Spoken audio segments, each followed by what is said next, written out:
Sir আজি ইতিমধ্যে আপুনি উল্লেখ কৰিছে কালি দিনৰ প্ৰায় 11:30-12 মান বজাত এই ঘটনা সংঘটিত হৈছিল। 9 গৰাকী লোক ভক্তি কুটীৰলৈ আহিছিল আৰু তাৰ পিছত 9জন লোকে আহি ব্ৰহ্মপুত্ৰত গা ধুবলৈ তেওঁলোকে নামিছিল। তাৰে দুগৰাকী যি লোক আছিল দুগৰাকী লোকে সাঁতুৰি সিটো পাৰলৈ যাবলৈ সক্ষম হৈছিল তেওঁলোকে, আৰু বাকী যি 7 গৰাকী লোক আছিল 7 গৰাকী লোকে ইয়াত লাহে লাহে পানীৰ মাজলৈ তেওঁলোকে খোজকাঢ়ি গৈছিল আৰু সেই সময়ছোৱাতেই এগৰাকী লোক পাৰতে তেওঁ ৰৈ দিছিল আৰু বাকী 6 গৰাকী আগবাঢ়ি গৈছিল। সেই আগবাঢ়ি যাওঁতে 5জন লোক তাত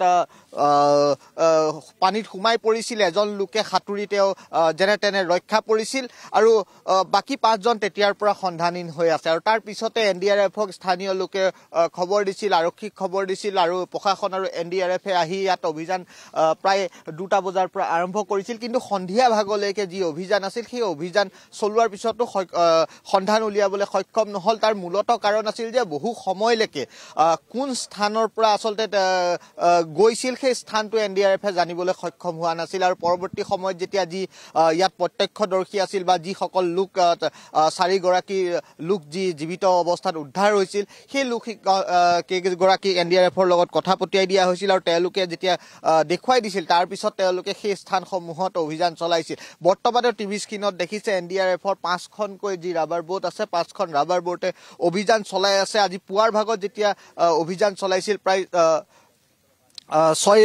6 বজাৰ পৰা সেই সময়ছোৱাত কিন্তু ভীষণ কুঁৱলীৰ কাৰণে ইয়াত অভিযান তেওঁলোকে বহু দেৰিলৈকে কৰিবলৈ সক্ষম হোৱা নাছিল, যাৰ বাবে কিছু সময় পূৰ্বে এতিয়া পুনৰ যি তেওঁলোকৰ অভিযান সেই অভিযান পুনৰ আৰম্ভ কৰিছে। কিন্তু বৰ্তমান সময়লৈকে কোনো ধৰণৰ ইয়াত তথ্য লাভ কৰিবলৈ সক্ষম হোৱা নাই, কোনো ধৰণৰ সন্ধান লাভ কৰিবলৈ সক্ষম হোৱা নাই। আৰু এই ক্ষেত্ৰত আমি বহু লোক বা পৰিয়ালৰ লোকো ইয়াত উপস্থিত আছে, NDRF বাহিনীৰ লোকো ইয়াত উপস্থিত আছে আৰু তেওঁলোকৰ পৰা আমি জানিবলৈ চেষ্টা কৰিম কেনেধৰণে তেওঁলোকে অভিযান কৰি আছে, কেনেধৰণে অভিযান চলাইছে আৰু পৰৱৰ্তী সময়ত কেনেধৰণৰ পদক্ষেপ তেওঁলোকে ল'ব এই ক্ষেত্ৰত আমি তেওঁলোকৰ পৰা জানিব বিচাৰিম।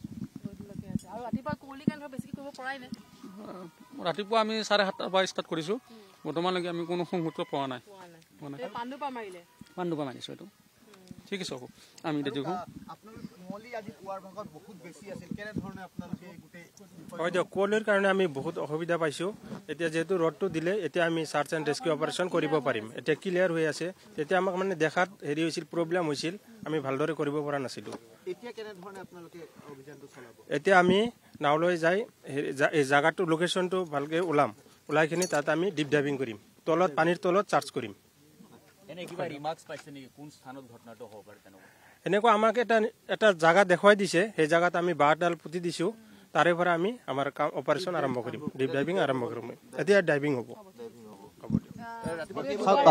এক মুহূৰ্তত গুৰুত্বপূৰ্ণ কথাটো হ'ল যে যিহেতু তেওঁলোকে নাও দি কালিৰ পৰা ইয়াত বিচাৰি আছিল, কিন্তু সেই বিচাৰি থকাৰ কাৰণে কোনো ধৰণৰ সন্ধান লাভ কৰিবলৈ সক্ষম হোৱা নাছিল। আমি যদি এডাল বিশেষ বাঁহ দেখাওঁ, সেই বাঁহডাল আচলতে তেওঁলোকে মাৰ্ক কৰিছে কালি সেই স্থানৰ আগৰ পৰাই নিৰুদ্দেশ হৈছিল। এতিয়া বৰ্তমান NDRFৰ যি দল আছে সেই NDRFৰ দলটো সাজু হৈছে ডিপ ডাইভ কৰিবলৈ। তেওঁলোকে এতিয়া পানীৰ তলত তেওঁলোকে অভিযান চলাব, পানীত তেওঁলোকে নামি পেলাই অভিযান চলাব আৰু NDRFৰ যদি চাওঁ তেওঁলোকে এতিয়া ইকুইপমেণ্ট তেওঁলোকৰ যি সা সঁজুলি সেই সা সঁজুলি তেওঁলোকে এতিয়া সাজু কৰি আছে আৰু কিছু সময় পিছতে NDRFৰ যি দল আছে সেই দলে ইয়াত ডিপ ডাইভ কৰি তেওঁলোকে উদ্ধাৰ অভিযান চলাব।